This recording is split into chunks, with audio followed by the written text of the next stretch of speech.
Another practical slide for today is Ewing sarcoma. Coming to introduction, Ewing sarcoma is the second most bone cancer of children following osteosarcoma. The first most common malignant bone tumor of children is osteosarcoma. The second most common is Ewing sarcoma. The median age at presentation is 14 years. Boys are affected more than girls. Remember that giant cell tumor, females were affected more. Just historical point, if you want you can mention in your theory. Ewing sarcoma was named after James Stephen Ewing, who was an American pathologist. Classification of Ewing sarcoma, you can just mention classical Ewing sarcoma and atypical Ewing sarcoma. If you can remember, primitive neuroectodermal tumor and Askin tumor. Askin tumor is nothing but Ewing sarcoma involving chest wall, not bone. Okay. Coming to the clinical presentation, again the same thing, swelling, pain, as it is involving bone, restricted mobility, neurological changes you can write. But here in 10% of cases, the patient may present with fever. So if a child presents with a bone swelling with fever, the first thing comes into our mind is infection of bone, that is osteomyelitis. So the most important differential diagnosis in the children for a bone swelling is, the first most common tumor was osteosarcoma. So you can suspect osteosarcoma, you can suspect osteomyelitis or Ewing sarcoma. So these are the differentials for one tumor. Coming to the site, femur is the most common site and skull and face involvement is the least common. On imaging, it involves diaphysis of the bone. So I think you can appreciate my cursor here. There is black arrow which is pointing the lesion. Okay, the soft tissue extension. On the right side, you can see 3 arrows here. This in the center, the lytic lesion in the diaphysis, that is actual tumor. The surrounding bone, there is periosteal reaction. In giant cell tumor, I said that it was benign tumor, so there will be no periosteal reaction. But Ewing sarcoma is a malignant bone tumor, so it will have periosteal reaction. That periosteal reaction will be like onion skin. I'll show you in the next picture. See here, if you appreciate the cut section of onion, the center part is very whitish.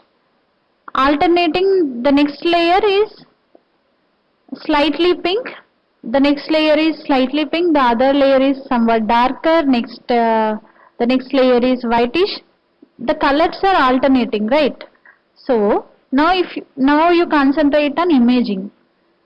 The red circle which I have highlighted here, if you see horizontally, there are alternating somewhat white and black areas. So it is like onion skin. The periosteal reaction is like onion skin. That's why it got a characteristic name, onion peel appearance, for Ewing sarcoma on radiology. Okay, like soap bubble appearance for giant cell tumor, you can remember onion peel appearance for Ewing sarcoma.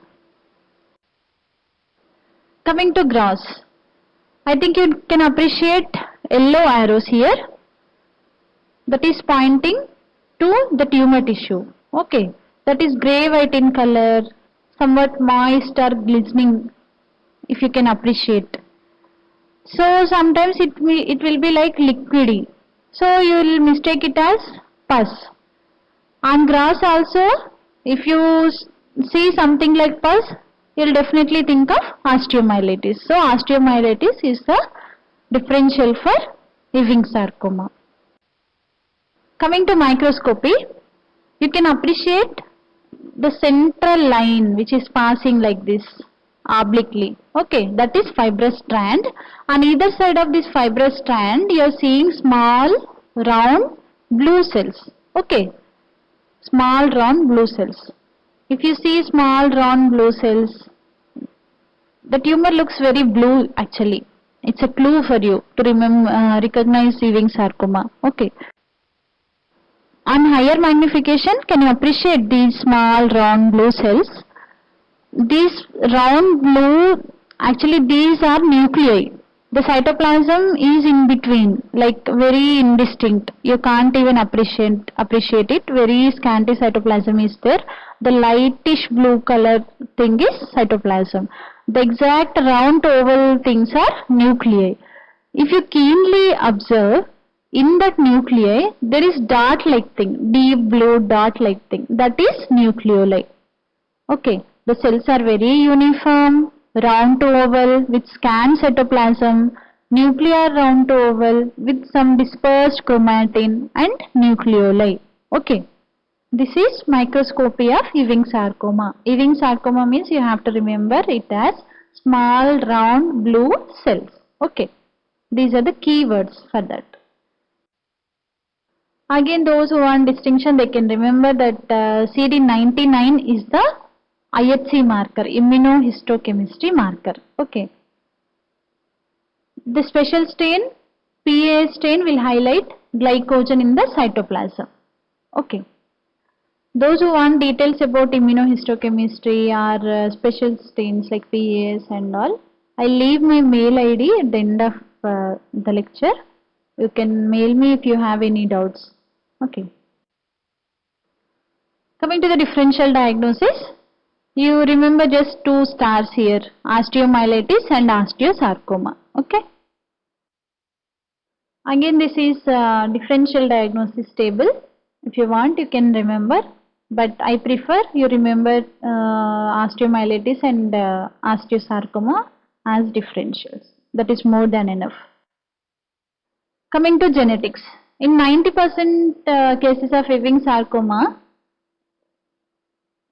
there is translocation between chromosome 11 and chromosome 22. Because of this chromosomal translocation, this tumor occurs.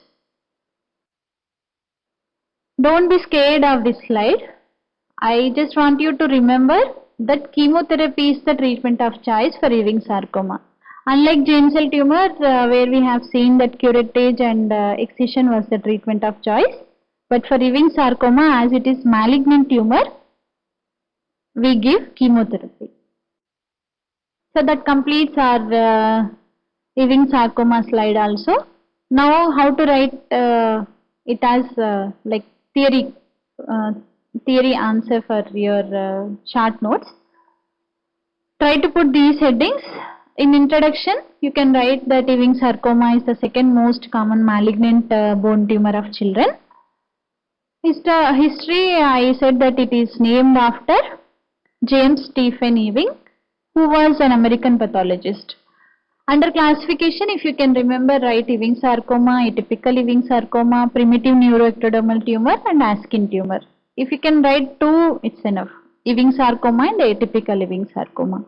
Under epidemiology, as I said, which age group is affected, which gender is more affected, that you have to write.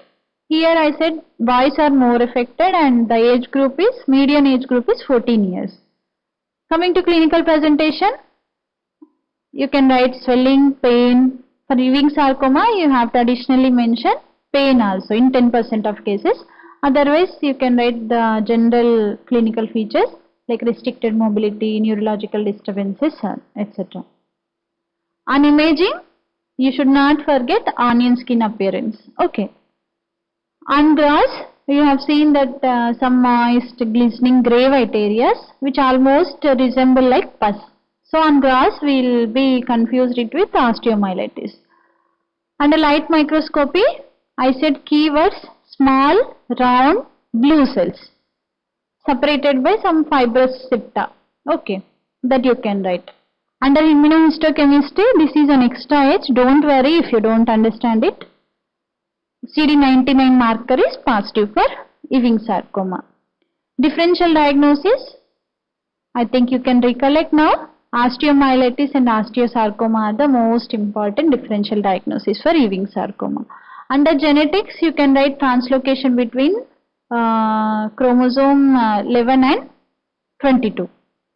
Treatment is chemotherapy for Ewing sarcoma. Thank you.